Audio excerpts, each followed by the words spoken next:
Have you ever wondered how a simple, fleeting act, a smile, a kind word, a gentle nod, can ripple through the lives of people you may never meet? Picture a quiet morning. A woman in a rush drops her wallet on the sidewalk. A stranger picks it up and hands it back with a warm smile. She thanks him, and her heart feels just a little lighter. Later that day, she holds the elevator for a tired coworker, who, in turn, calls his mother that evening just to say, "I love you." Neither of them knows about the stranger on the sidewalk. None of them realizes they're part of an invisible chain of kindness that stretches further than anyone can trace. We live in a world overflowing with noise. Deadlines scream. Social media demands. News cycles churn out fear and outrage like a factory on overdrive. In this relentless current, kindness can feel like a quaint relic, something nice if you have time for it, but not essential. And yet, what if I told you that kindness is one of the most powerful forces on this planet? More than power, more than wealth, more than recognition. Because while those things burn fast and bright, kindness glows steadily, leaving warmth long after its light has faded from view. Philosophers have debated human nature for centuries. Are we inherently selfish, driven by survival and personal gain, or are we wired to care for one another? Buddhism answers with quiet certainty. The seed of compassion lives within every heart. The ancient Pali word metta captures this beautifully. It means loving kindness, a boundless, unconditional goodwill toward all beings, not just those we like or those who agree with us, toward every living creature. When the Buddha spoke of metta, he didn't mean grand gestures or dramatic sacrifices. He spoke of the ordinary, the daily, the moments so small they slip past unnoticed, the warmth in your gaze, the patience in your tone, the way you see the humanity in a stranger's tired eyes. And science fascinatingly agrees.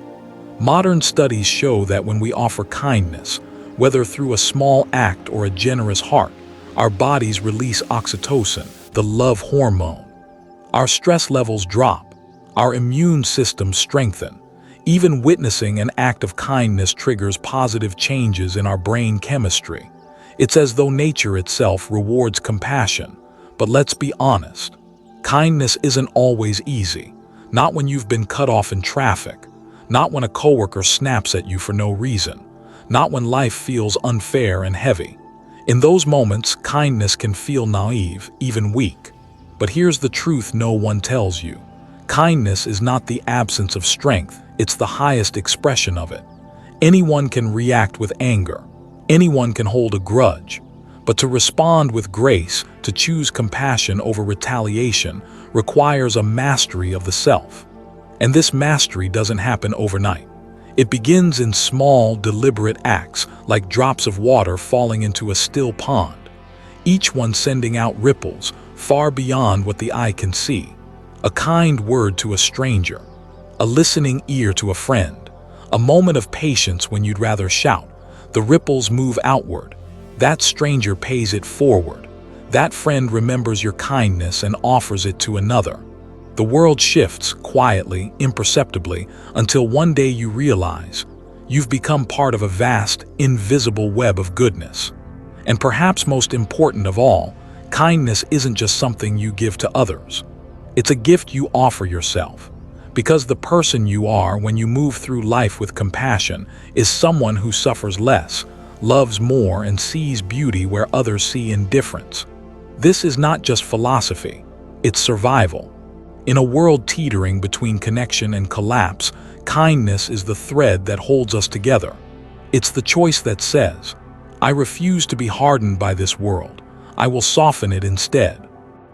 Today, we embark on a journey, not to transform the world overnight, but to awaken something ancient and enduring within ourselves. The part of you that remembers, even when you forget. The part that knows every act of kindness matters, because it does. It always has, and in ways you'll never fully grasp, it always will. There's a quiet wisdom that flows through ancient Buddhist teachings, a recognition that the world outside is merely a reflection of the world within. And at the heart of this wisdom lies an unwavering truth. We are not separate from one another. We are threads in the same vast living tapestry, and kindness is the thread that holds it all together. In Buddhism, kindness isn't just encouraged, it's essential. It's the foundation for everything else. Before wisdom can flourish, before enlightenment can dawn, one must first cultivate a heart that wishes no harm. The Buddha called this metta, often translated as loving kindness. Metta is not just love for those who treat us well, but a boundless, unconditional goodwill extended to all beings, everywhere, without exception. Imagine that for a moment. Kindness, not limited to your family or your friends, not reserved for those who agree with you or fit your idea of who deserves compassion, but a kindness so vast it embraces the difficult, the broken, the cruel, and even those who have wronged you. It might sound impossible, and maybe for now it is, but in Buddhist practice, the goal isn't perfection, it's intention. It's waking up each day and setting your heart to kindness, again and again, like tending a small flame against the wind. There's a beautiful teaching in the Karaniya Metta Sutta, one of the earliest Buddhist texts, that lays out this intention in simple, elegant words. It encourages us to wish happiness and safety for all beings, those we love, those we've never met, those we struggle to forgive. May all beings be happy. May all beings be safe. May all beings live with ease. These aren't just words to be recited. They're meant to be lived. In the way you greet the stranger at the market, in how you respond when your patience is tested, in the gentleness you offer to yourself on the days you fall short. The Buddha understood the human heart intimately. He knew our tendency toward anger, jealousy, and fear. But he also knew that buried beneath those reflexes is something far greater, our natural capacity for compassion. He taught that by practicing kindness, we're not adding something foreign to ourselves, we're remembering what we truly are. Kindness, in this sense, isn't a weakness. It's clarity. It's seeing things as they really are. That every living being wants to be happy. That everyone is carrying some unseen burden. And that suffering is the one language we all understand. In Buddhist philosophy, this awareness is inseparable from wisdom. True wisdom isn't cold or detached. It doesn't look down from a mountaintop. It sits with you in your mess and your grief and says, I see you, I know this hurts, and I wish you peace. The practice of metta bhavana, or loving-kindness meditation, embodies this beautifully. It begins simply by sending kindness to yourself, because you cannot pour from an empty cup. You cannot offer warmth when your own heart is frozen, and then slowly the circle widens, to someone you love, to a neutral person, to someone difficult, and finally to all beings everywhere, the difficult boss, the cruel stranger, the frightened child halfway across the world. It's not about pretending their actions are acceptable. It's about recognizing their humanity beneath the behavior. It's about refusing to let bitterness take root in your own heart. There's a profound teaching in this, that kindness isn't conditional. It isn't a transaction. It's a state of being. And the more you practice it, the more it becomes your natural resting place. Not because life has gotten easier, but because your heart has grown stronger. And what happens when you live this way? The teachings say that kindness creates good karma, the law of cause and effect that shapes our future experiences. But beyond metaphysics, kindness transforms the immediate, tangible world around you. A kind word can ease a stranger's loneliness. A patient gesture can diffuse a brewing storm. A moment of compassion can interrupt a cycle of harm that might have continued for generations. The Buddha once said, "Hatred does not cease by hatred, but only by love. This is the eternal law." And though the world tempts us toward cynicism, though cruelty often seems to shout louder than kindness, this truth remains unshaken. Only kindness can heal what anger and division have broken. And perhaps the most revolutionary thing about Buddhist kindness is that it asks nothing in return. You offer it not to be thanked, not to be seen, but because it is the right thing to do. And because in doing so, you become someone you're proud to be. This is the legacy of kindness in Buddhist teachings, not grand, impossible ideals, but ordinary, imperfect people choosing love over harm, moment by moment. It's a path not for saints or sages, but for each of us. For the person hurrying past you on the street, for the mother raising her children in uncertainty, for you sitting here now, listening to these words. And as you carry this truth forward, you may start to notice kindness doesn't just ripple outward. It softens you. It strengthens you. It reminds you that in a world aching for connection, one gentle act can be a revolution. Have you ever noticed how a simple act of kindness, no matter how small, has the power to completely shift your day? A warm smile from a stranger, a gentle hand on your shoulder when you need it most, a quiet message that says, "I see you, you matter." It's easy to believe that these moments are fleeting, insignificant in the grand design of life. But modern science, in its relentless search for how we tick, has confirmed something ancient wisdom has always known. Kindness changes us, not just emotionally, but physically, mentally, and even chemically.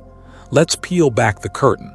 When you offer a kind gesture or receive one, your brain lights up, quite literally.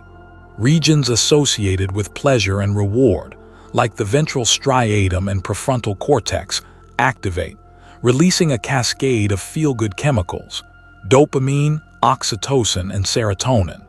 Dopamine gives you that unmistakable sense of joy. Oxytocin, sometimes called the love hormone, fosters connection and trust. And serotonin stabilizes your mood, helping you feel grounded, calm, at ease. And here's the remarkable thing: you don't have to be on the receiving end for this effect to happen.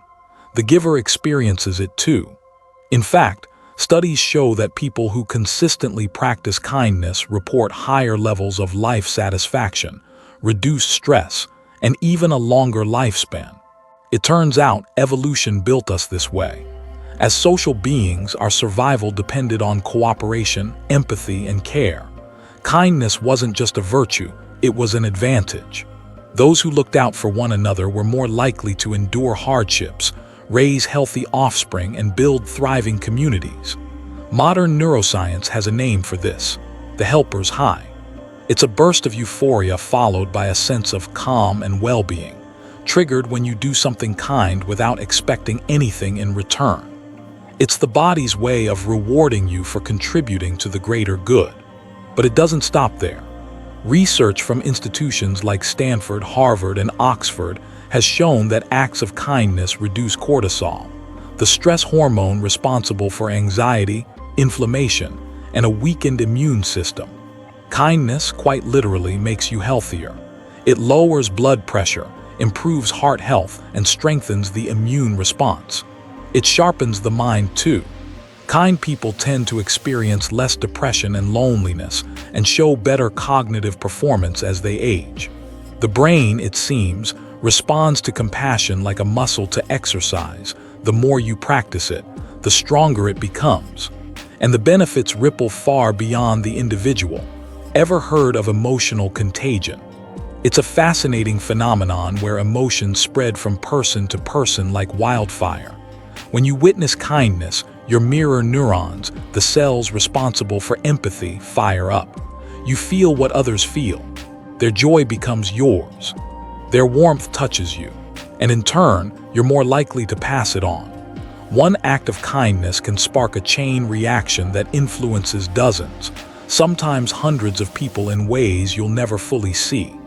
A study published in the Proceedings of the National Academy of Sciences found that a single generous act within a group makes others significantly more likely to behave generously too, creating what researchers call cascades of cooperation. In other words, kindness is contagious. But perhaps what's most beautiful is how science and spirituality meet here. For centuries, Buddhist monks have spoken of metta, the boundless loving-kindness meditation that softens the heart and dissolves barriers. Now, functional MRI scans show that those who practice this regularly exhibit increased activity in the brain regions associated with empathy, positive emotion, and resilience.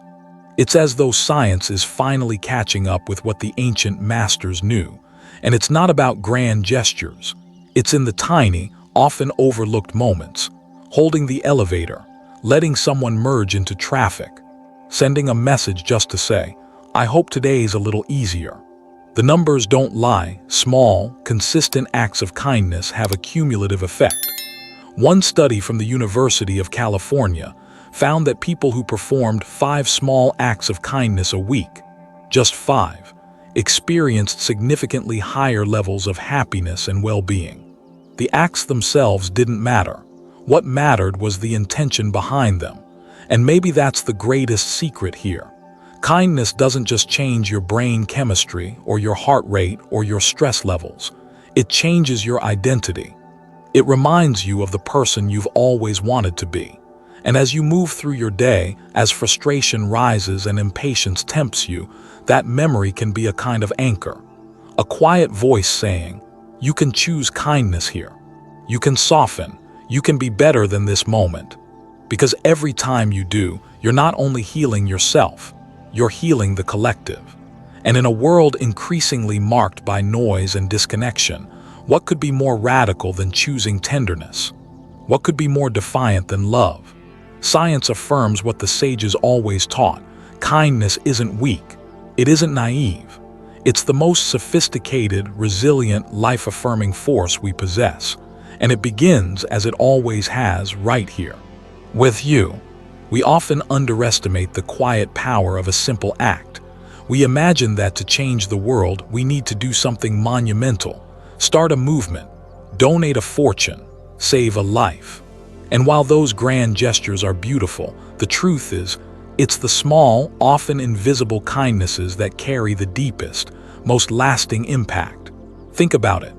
A stranger holds the door for you on a rushed morning. A cashier smiles genuinely and asks how you're doing. A neighbor leaves a flower on your doorstep for no reason other than the fact that it's a good day for a flower. It takes seconds, no money, no preparation. And yet, in those tiny moments, something inside you softens. A kind word at the right time can change the course of a day. A gentle hand on your shoulder can remind you that you belong to something bigger than your loneliness. These acts aren't grand by the world's standards, but to a weary soul, they're monumental. And what's astonishing is that you never truly know where those ripples end. The person you smiled at might carry that warmth into their own home. They might treat their family a little softer.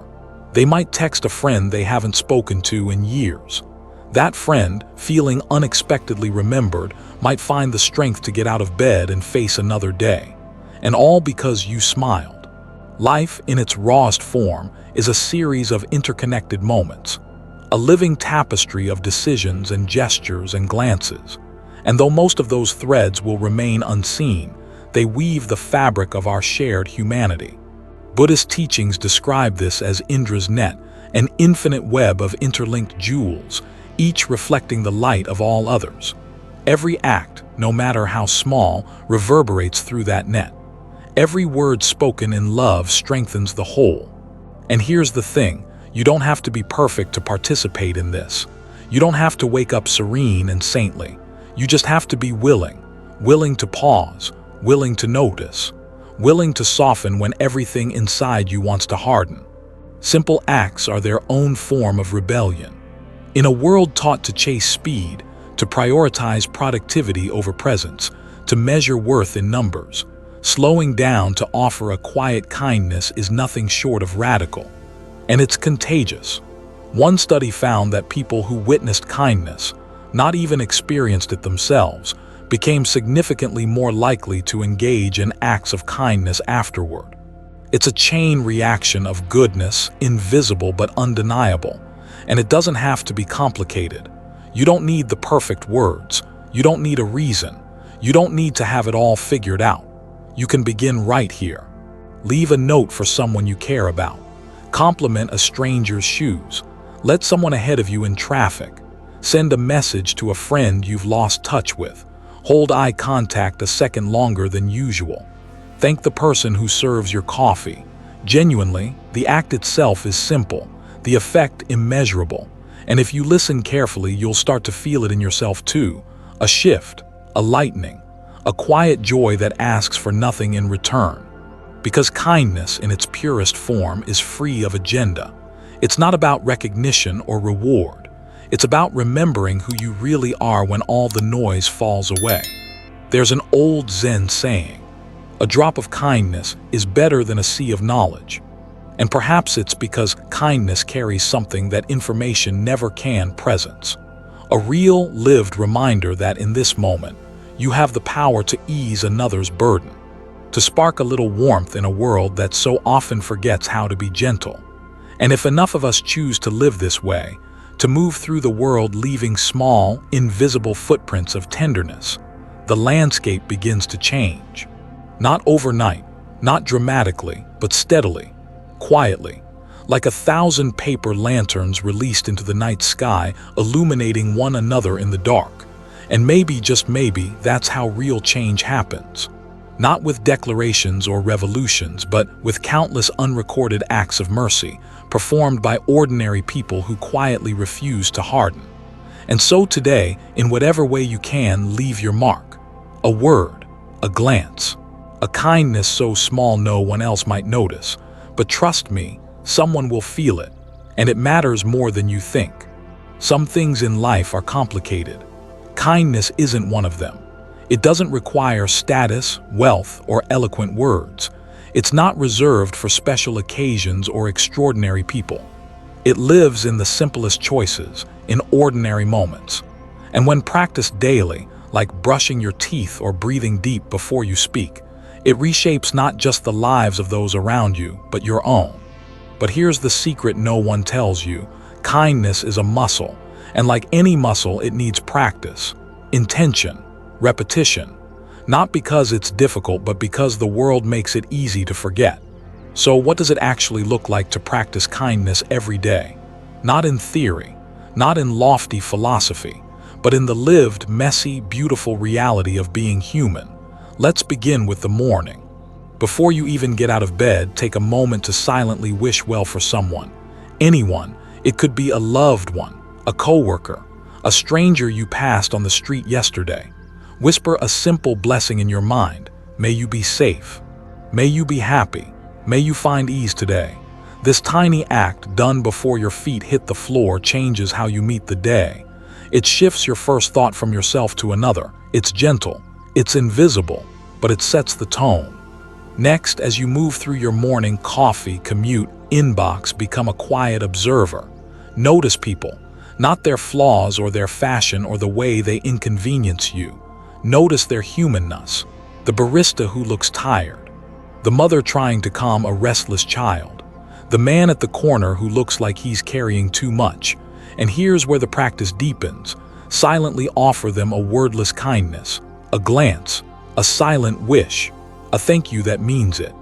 A moment where you remember that they, like you, are navigating a life filled with unseen battles. The ancient Buddhists had a beautiful phrase for this, seeing others as oneself.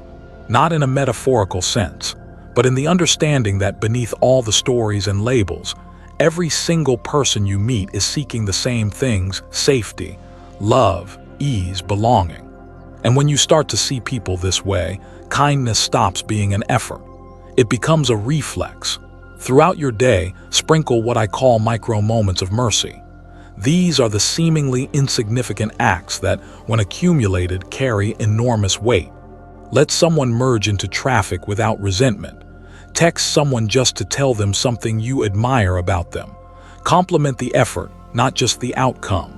Say a silent thank you for the hands that made your meal. Hold space for someone's frustration without offering solutions. Choose patience when you feel like snapping. The magic is in their simplicity, and the discipline is in their consistency. By evening, before sleep pulls you under, take a moment to reflect, not in the sense of performance or self-judgment, but as a quiet check-in.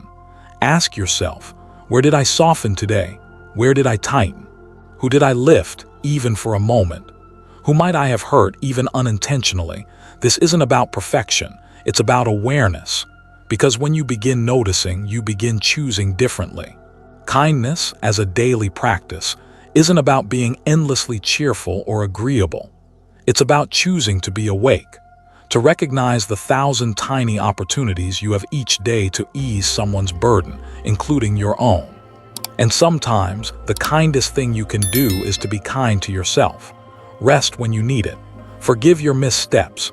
Speak to yourself in the tone you would use with someone you love. In Buddhist thought, this is metta loving kindness directed inward. And it's not selfish. It's survival. Because a heart hardened toward itself cannot stay soft toward others for long. If you want to become a vessel of compassion, you must learn to fill your own cup, gently and often. And here's something beautiful. The more you practice daily kindness, the less it feels like a practice. It becomes the air you move through, the way you inhabit the world. You find yourself offering kindness not because you should, but because it's the most natural thing left to do. Because you understand, finally, that every act, no matter how small, matters. A smile to the woman in the market, a pause before replying to an angry email, a moment of silence before bed to wish well for someone you'll never meet. And what you'll notice over time is that your world feels different.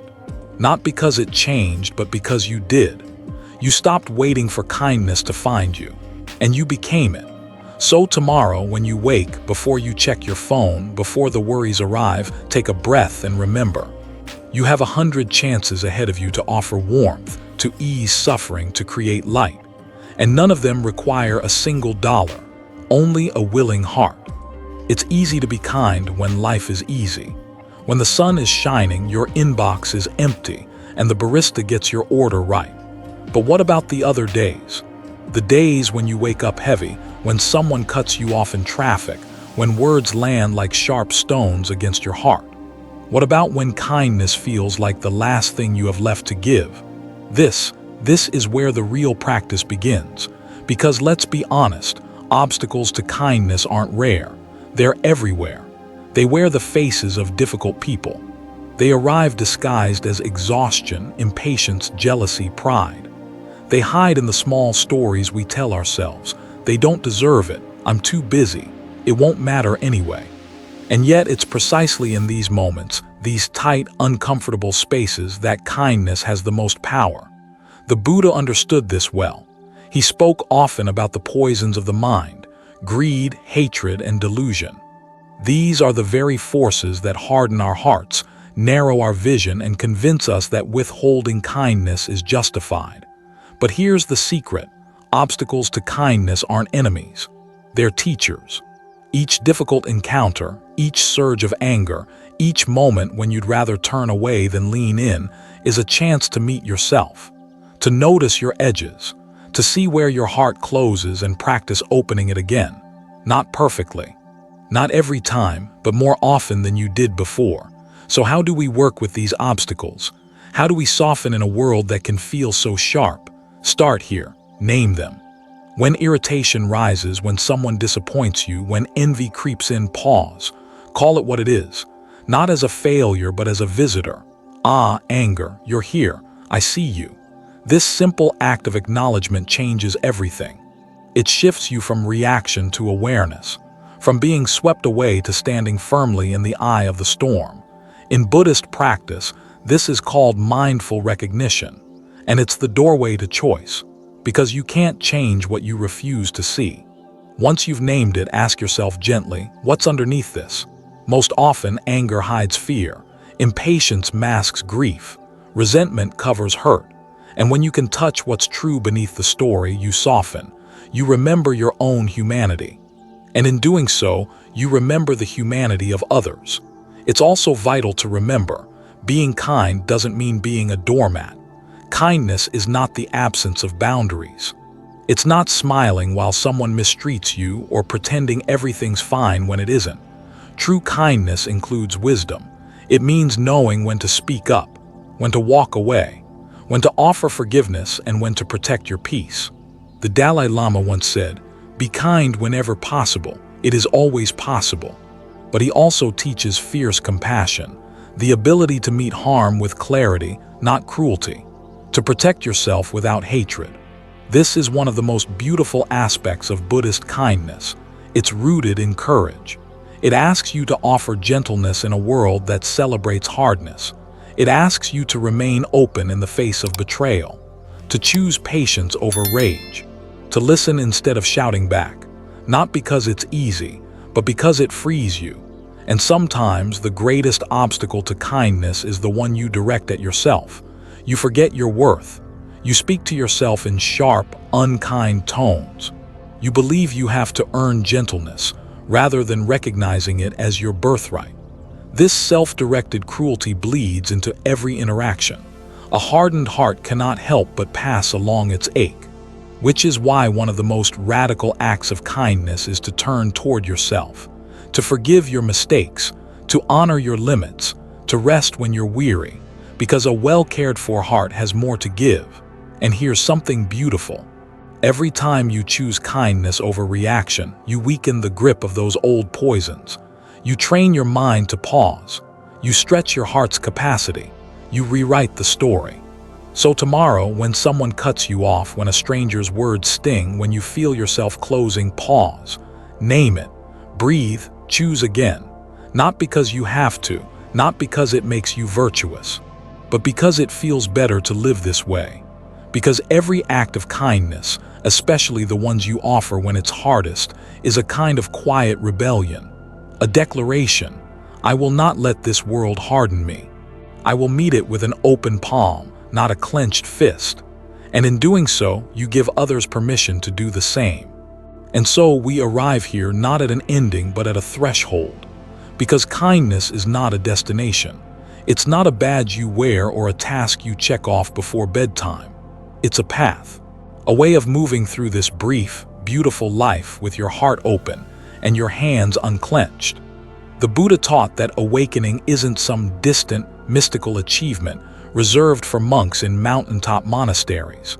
It's here now, in the way you greet the morning, in the words you choose, in the quiet choices no one sees. And more often than not, it begins with kindness.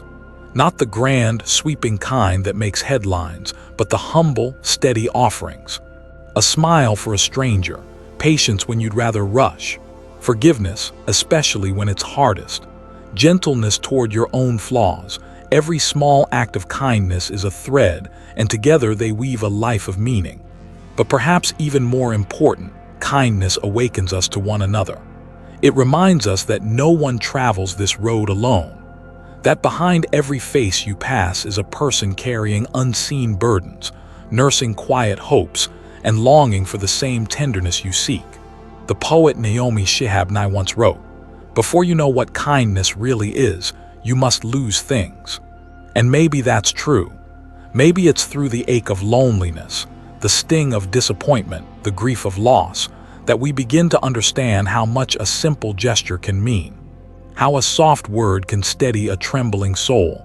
How presence, more than perfection, is what we're all craving. This is the essence of Buddhist compassion, to see yourself in another, to let your pain teach you tenderness, to let your joys remind you to celebrate others. And slowly, quietly, it transforms you.